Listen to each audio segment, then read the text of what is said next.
नमस्कार, मैं कपिल पाठक। अपने इस नए वीडियो या यूं कहें कि इस नए चैप्टर में, अकाउंटिंग के एक और नए चैप्टर में आप सभी का स्वागत करता हूं। आज जो चैप्टर हम स्टार्ट करने वाले हैं उसका नाम है खाता बही या लेजर बुक। कोई भी व्यक्ति हो जो कि किसी व्यवसाय से जुड़ा हुआ है, व्यापार से जुड़ा हुआ है, वो जाने अनजाने या कहे अनकहे एक लेजर बुक रखता ही है। भले वो कितना ही छोटा व्यापारी हो, एक लेजर बुक रखता ही है। समझिए कि अगर आपकी एक छोटी सी दुकान है और अगर आप किसी को उधार दे रहे हैं या किसी से उधार माल खरीद रहे हैं या सेल परचेस कर रहे हैं, तो आप उसको कहीं ना कहीं तो लिखेंगे ना। भले एक सादी कॉपी में लिखें। एक जैसे आपके यहाँ एक व्यक्ति रोज सामान लेने आता है और वो हर दूसरे दिन कुछ सामान लाता है, उधार खरीदता है और फिर 4 दिन बाद पैसे देता है, तो उसका पैसा लिखने के लिए एक पेज पे आप उसका नाम लिख के और उसकी तारीख वाइज पैसे लिखेंगे ना। तो यही लेजर है, यही खाता बुक है। तो लेकिन अगर सिर्फ इतना ही होता तो बड़ा आसान हो जाता। ये एक सिस्टोमेटिक तरीका है लिखने का, जिसको कि हम पहले स्लाइड पे चलते हैं, वहां समझेंगे, वहां से पर हम उसको समझने की कोशिश करेंगे किस तरीके से लिखा जाता है। बहुत इंटरेस्टिंग होने वाला है ये पूरा चैप्टर। अब जो लेजर बुक या खाता वही है चैप्टर, इसकी जो थ्योरिकल पार्ट है वो थोड़ा सा लंबा होने वाला है। 2-3 वीडियो हो सकता है इस पे बनाना पड़े मुझे। क्यों? क्योंकि अगर आप अकाउंटिंग को 3 पार्टों में बांटते हैं, पहला हमारा जो जनरल बुक थी, वो जनरल जो हमने जनरल एंट्रीज पढ़ी वो। सेकेंड हमने केस बुक पढ़ी या सब्सिडरी बुक जिसको बोलते हैं, सहायक बहियां पढ़ी। और थर्ड ये लेजर बुक है। अब यहां से समझिए, यहां से जो भी अकाउंटिंग चलेगी अंतिम तक, लास्ट, वो लेजर बुक के ऊपर बहुत सारी डिपेंडेंसी उसकी रहेगी। तो अब कई बार दिमाग में ये प्रश्न आता है कि जब हमने जनरल बुक पढ़ ली जनरल रख लिया हमने, और उसके बाद हमने सब्सिडरी बुक, सहायक बुक रख ली, केस बुक रख ली, परचेज बुक रख ली, और sales return, sales book, purchase return, purchase book रख ली, जनरल प्रॉपर भी रख लिया, तो अब एक और नई बुक रखने की क्या जरूरत है? सही बात है, क्या जरूरत है? जरूरत है क्योंकि अगर आपने ये वीडियो मेरे कंटिन्यू देखे या जनरल एंट्रीज या सहायक बुक, सब्सिडरी बुक्स आपने पढ़ी है, तो आपको ये पता होगा कि जनरल एंट्रीज में पेज वाइज लिखते जाते हैं। लेकिन अगर किसी दिन आपको, समझिए कि आप रमेश कुमार, एक आपका नाम है और आपने रमेश कुमार से एक महीने में 20 बार आपने क्या किया है, ट्रांजेक्शन किया है, और किसी दिन आपको पता करना हो कि रमेश कुमार से ट्रांजेक्शन कितने रुपए का हुआ है अभी तक हमारा टोटल, तो आपको क्या करना पड़ेगा, अगले 20 पेज पलटना पड़ेंगे और उन सबका टोटल टोटल टोटल टोटल करके आपको लाना पड़ेगा, तब जाके आप रमेश कुमार का बैलेंस निकाल पाएंगे। फिर रमेश कुमार को पेमेंट किया तो वो भी अलग से ढूंढना पड़ेगा। अब इसी तरह परचेज बुक में समझिए। आप चलिए थोड़ी देर के लिए मान लेते हैं परचेज बुक में हम क्या करेंगे। परचेज बुक में हमने परचेज की सारी एंट्री कर ली, तो हमको ये समझ में आ गया कि परचेज हो गया, परचेज की सारी एंट्री हो गई। लेकिन परचेज करते समय हमने अलग अलग व्यापारियों से अलग अलग समय पे परचेज किया, और उसमें से एक व्यापारी रमेश कुमार है, उससे हमने महीने में 15 बार परचेज किया। तो 15 बार परचेज किया तो परचेज बुक में पर डे हम रमेश कुमार की, या हर दूसरे दिन, समझ लिया अगर महीने की बात करें तो हर दूसरे दिन रमेश कुमार की एक एंट्री कर रहे हैं। तो अब किसी दिन हमको ये पता करना है कि रमेश कुमार से टोटल कितना परचेज किया और कितना पैसा उसको दिया, कितना परचेज किया और कितना पेमेंट उसको दिया। तो क्या करना पड़ेगा हमको जाना पड़ेगा पहले परचेज बुक में से टोटल उसकी परचेज निकालना पड़ेगी, फिर जाना पड़ेगा केस बुक में, वहां से हमको उसका पेमेंट का निकालना पड़ेगा। तो ये प्रक्रिया बड़ी लंबी हो जाएगी। और अगर आपको तुरंत लेकर, मान लो रमेश कुमार आपके दुकान पे आके बैठ गया और उसने बोला कि भैया आज मेरा 20,000 रुपये देना बाकी, और आप कह रहे हैं कि नहीं 15,000 रुपये देना बाकी है आपको, तो क्या होगा? वो बोलेगा, ये कंफ्यूजन कैसे दूर होगा? पहले आप रमेश कुमार का पूरा परचेस निकालो, परचेस निकालने के बाद उसका पेमेंट का ऑप्शन ढूंढो, पेमेंट कितना कितना किया वो निकालो। इन सब में हो सकता है आपको घंटा भर लग जाए, 2 घंटा लग जाए, और उस समय आपकी ग्राहकी चल रही हो और या कोई दूसरा कस्टमर आके बैठा हो, तो आप उसको डील नहीं कर पाएंगे। तो अब इसका क्या सॉल्यूशन है? इसका सॉल्यूशन है लेजर बुक या खाता बही। खाता बही क्या होती है पहले इसको समझते हैं, फिर ये समस्या का समाधान कैसे होगा उसको समझेंगे। तो इस पर्टिकुलर इस सब्जेक्ट को पढ़ने के लिए, इस चैप्टर को पढ़ने के लिए, सब्जेक्ट सॉरी चैप्टर को पढ़ने के लिए हमको 2-3 थ्योरिकल वीडियोस लगेंगे। तो प्लीज ध्यान से इसको समझिएगा। तो अगली स्लाइड पे चलते हैं जहां लिखी हुई है खाता बही की या लेजर बुक की डेफिनेशन। अब खाता बही है क्या समझिए। तो इसको इंट्रोडक्टरी रूप में हम पढ़ते हैं, पहले यहां पढ़ लेते हैं फिर समझते हैं।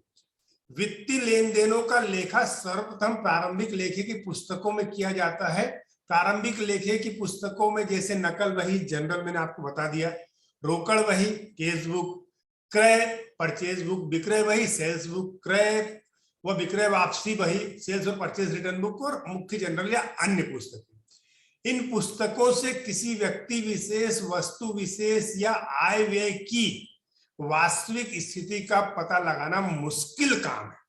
वास्तविक स्थिति का पता लगाना मुश्किल काम।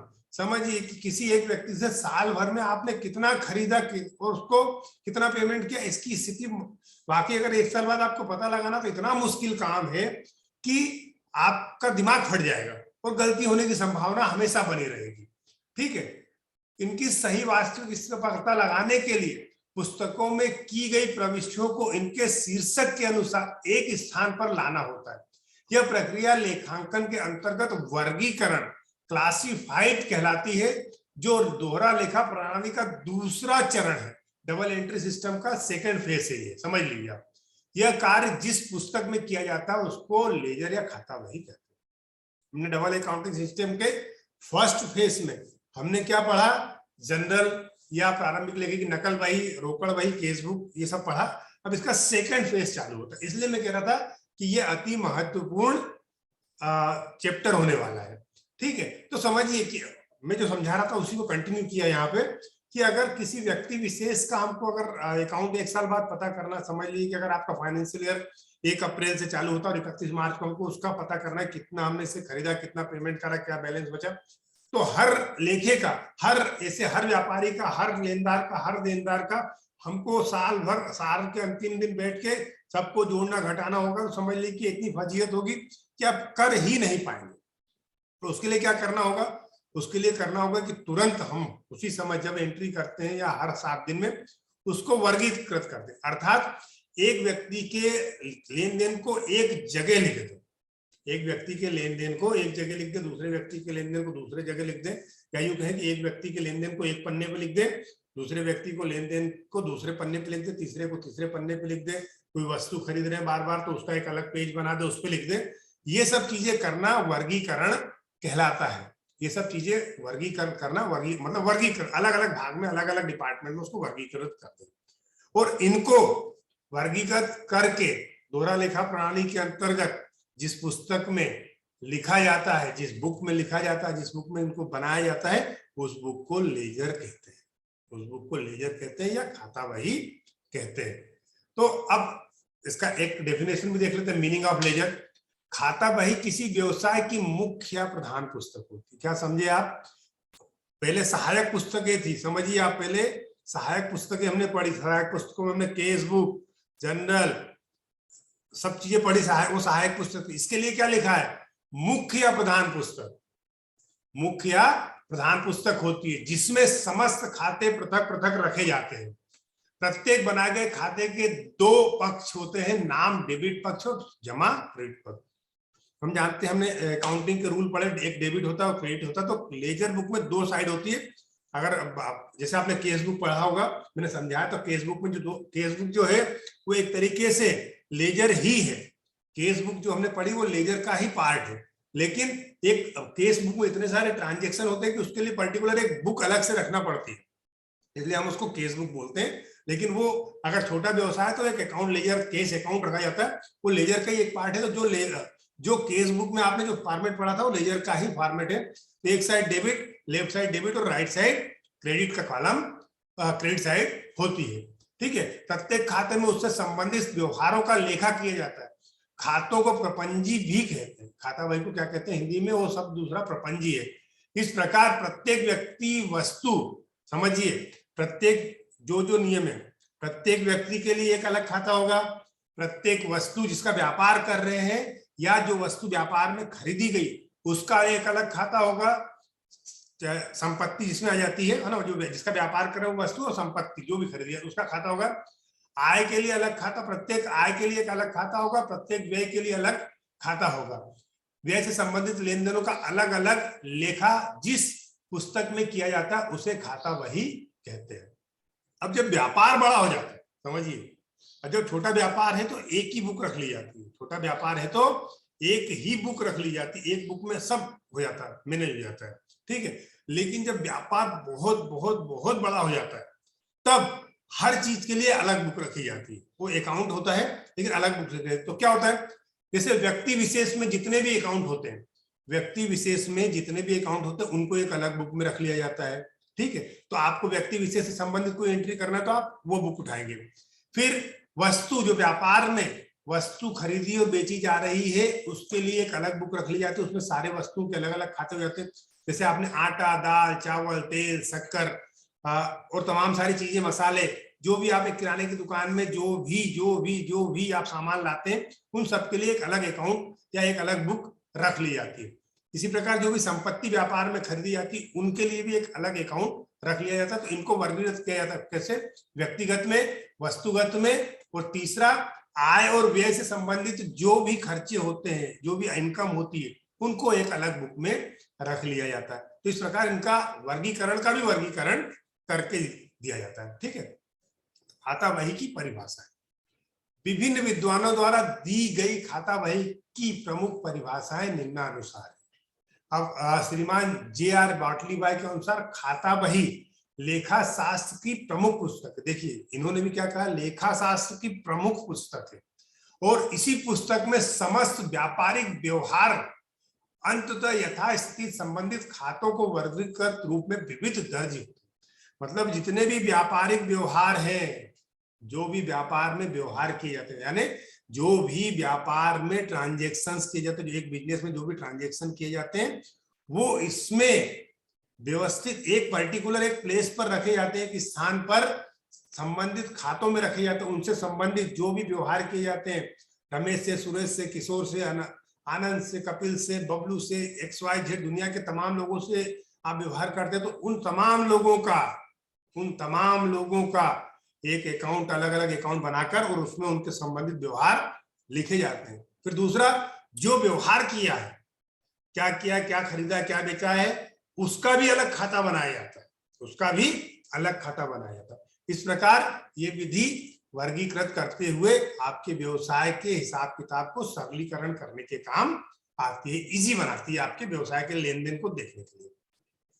दूसरा, प्रोफेसर रोलैंड के शब्दों में खातों की मुख्य पुस्तक खाता बही। अच्छा, मतलब खातों की जो सबसे मुख्य पुस्तक, अकाउंटिंग की यूं कह लो, जो सबसे मुख्य पुस्तक है वो खाता बही है। फिर श्री L.C. क्रॉपर के अनुसार वह पुस्तक जिसमें एक व्यापारी के व्यवहारों को, एक व्यापारी के मतलब एक बिजनेस के जितने भी ट्रांजेक्शन होते हैं उनको वर्गीकृत स्थायी रूप से लिखा जाता है, खाता बही कहलाता है। यानी उसको क्या क्या क्लासिफिकेशन कर दिया जाता है, अलग अलग क्लास में अलग अलग तरीके के जो ट्रांजेक्शन्स होते हैं उनको अलग अलग रखा जाता है, इसी को खाता बही कहते हैं। और श्री विलियम्स पिकल्स के शब्दों में लेखा पुस्तकों में खाता बही सबसे महत्वपूर्ण बही। तो एक चीज तो स्पष्ट है कि पहला पॉइंट तो ये कि लेखा बही में, लेखा पुस्तकों में अकाउंटिंग की जितनी भी बुक्स है, जो भी अकाउंटिंग की बुक्स है उसमें जो खाता बही या लेजर है वो सबसे इंपॉर्टेंट बुक होती है, सबसे इंपॉर्टेंट बुक होती है। पहला पॉइंट तो ये। और जो लेखे नकल बही या सहायक बहियों में किए जाते हैं उनका निर्दिष्ट स्थान यह बही है। तो लेखा देखिए, अब क्या होता है, आपने नकल बही में किए कुछ लेखे आपने सहायक बहियों में किए, ठीक है, अपनी जगह कर दिए। लेकिन अगर आप देखेंगे तो उनको वर्गीकृत करके, फिर वही बात है, निर्दिष्ट स्थान का मतलब एक स्पेशल इस जगह, उनको एक अलग जगह पर ले जाकर उनको वर्गीकृत करके एक अलग जगह उनके लिए बनाई जाती है। और वहां जब जिस जगह को बनाया जाता है, जिस बुक को बनाया जाता है, उस बुक को लेजर या खाता बही कहते हैं। तो ये उम्मीद करता हूं कि आज का ये वीडियो आपके लिए बहुत ही महत्वपूर्ण होगा, और इसको अच्छे से समझिए, वीडियो को एक बार दो बार देखिए, क्योंकि ये चैप्टर पूरे अकाउंटिंग, आगे की पूरे अकाउंटिंग को ये चैप्टर आपको समझने के लिए जरूरी होगा। तो उम्मीद करता हूँ ये वीडियो आपको पसंद आया होगा। अगर ऐसा है तो प्लीज वीडियो को लाइक कीजिए, सब्सक्राइब कीजिए, अधिक से अधिक लोगों तक शेयर कीजिए। Thank you.